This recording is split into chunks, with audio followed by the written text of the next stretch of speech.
Hi, I'm miltonchang of Bonsaiheirloom.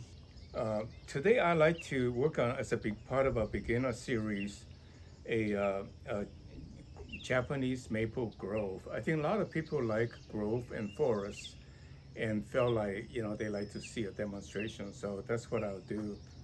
And what I did is oh, I'll say 6 months ago, I planted a group of 7 or 8 or 9 or 7 Japanese maple seedling that are about 2 years old into this pot.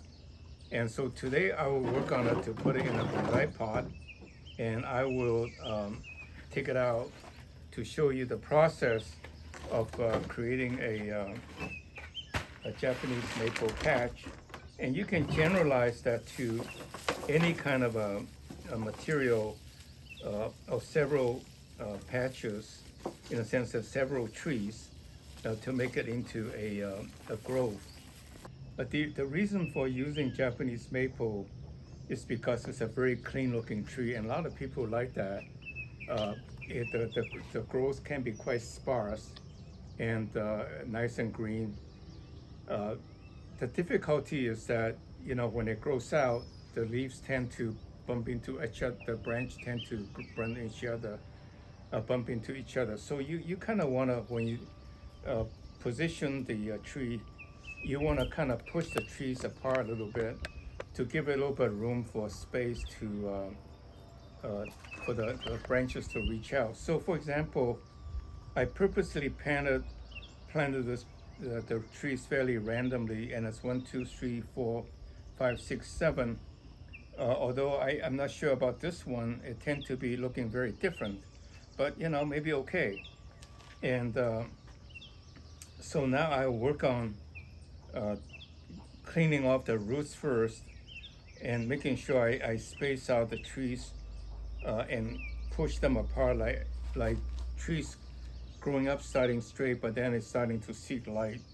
And so I want to emulate that, and I want to make sure I clean up the roots so that it's all each one is grabbing the earth powerfully. When the tree matures, the roots will look very nice. First of all, I will remove. I always like to remove to work on the roots first to see how far to go down to expose the roots, because the roots gives you a nice feeling of the stability of the tree grasping the earth. So where the roots are exposed will be the top of my bonsai, and I can have the earth a little bit below that to expose the roots, because that happens in nature when the soil gets washed away. But now it's not perfectly on top, but you can see each one's got a little bit of roots exposed, and so that's what I'll do now. What I like to do is to put it back into this growing pot, because I like the more branching and the trunks will get a little bit thicker. Well, after all, this is only a 2 year going on 3 year seedling. It's not that old, and then I can decide on the design of the tree. So you can see you want the spacing to be randomized. You don't want the tree to be each the same. In nature, things happen randomly, and then they can be a little bit not totally radially out, like this. Like this tree is bumping into that side in the sense of ideally it should be going out this way, which I should try to do anyway. So I can push a little bit without breaking it to get a position, and maybe put a little bit of soil or a pebble in between to keep it apart, so that the tree looks more like each one is going out this way. Now, looking at this branch, you can see I have two choices on this tree. That's the middle one, that's the biggest. And I can have this one go straight up, and then every tree will be kind of like, straight up like a clump. And then middle one is straight up, and then the side ones go out. Um, The other way is that I look at this, I think I point out a number of times, you want to create vignette, in a sense of kind of an interesting feature to make the tree look distinctive. So I would try to space all the trees radially out, in a sense of a slanted out, to give it more of a natural look by pushing soil in it to push it out. So like this one, I can push it out this way by pushing some soil in here. And then this one push out this way by push out some soil in here. And if need be, I can actually, tie wire or put rods between them to push it out in time to adjust it. So today actually just wanted to get it roughly to the orientation. Now I want to kind of go through a little detailed discussion on this tree. This is the central tree, supposed to be the biggest. I have three options. One is to make that straight up, which I think it should, because in the middle usually it goes straight up to seek light. And then the next option is to let this branch grow, kind of like, the tree is growing up nicely, and one of the branch is kind of a renegade. It wants to reach out to kind of go seek light. And once it seek light, it goes up and grows very fast. So I can emulate that by keeping this branch, and it's reaching out to become a tall tree to compete with the mother or the father. And that adds a little bit of interesting feature. Rather than cutting this off and making a straight trunk, I will probably make this the apex here, and I'll cut it off here.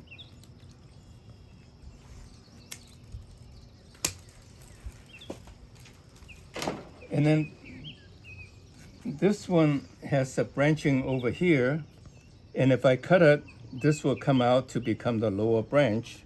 Or let me cut it here just for now, so there will be branches coming out this way and that way, to give me a little bit of a time. And so this is now the main trunk, and I think if I cut it here, this will be a little bit taller than this, and it should be fine. And then it will branch out to become the top hat. And so with that in mind, then I'll cut it straight across so that both of these buds will come out to ramify a little bit quicker. And then this one, you can see this is the next bud. There will be buds coming out of here for sure. But if I do this, it's not quite right, but I can always bend it a little bit or wire it later to make it out. And so it will become a hat here, and this will become a pad over here. And so this kind of determines the height of the tree. And this one's next to it, it can be almost the same height, but not exactly the same. So what I can do is that if I cut off here, this will be the apex, just a little bit lower than this one. And I'll just leave it alone, let it grow.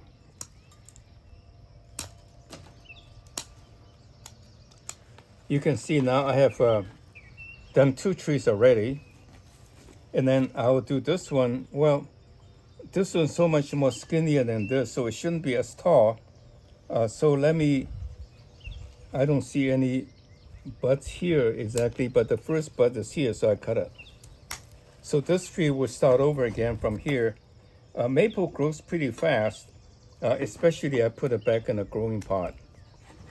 And now this one's outside. It should theoretically grow a little faster, but I cut it off here, so that's this height. And then there's some interesting feature here, and I can cut it here and decide what next after it grow out. It will look pretty bare after I've done it, But trust me, in 3 months, or in a month actually, when March comes around, the tree will look very, very full. Lots of leaves. You will not recognize it. And this one, there's a bud here, and this one is already gone this way. So I don't know. That's not a bud actually. And I think I'll probably actually start from here. Start from here to be on the safe side. Hopefully this will shoot out. And then this one is a little problematic, so I'll put some soil here to keep it apart, keep it out. And like this one, yeah, I think I'll just do this.